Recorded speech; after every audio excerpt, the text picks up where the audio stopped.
Food allergies and food intolerances appear to be very common, but how do you know if you or your clients have them? Is a food allergy the same as a food intolerance?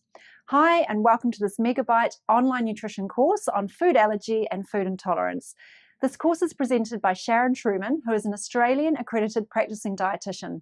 Sharon has spent most of her 24-year career as a specialist in food allergy and food intolerance, and this course is packed with practical information on the definitions, diagnosis, and treatment of these conditions.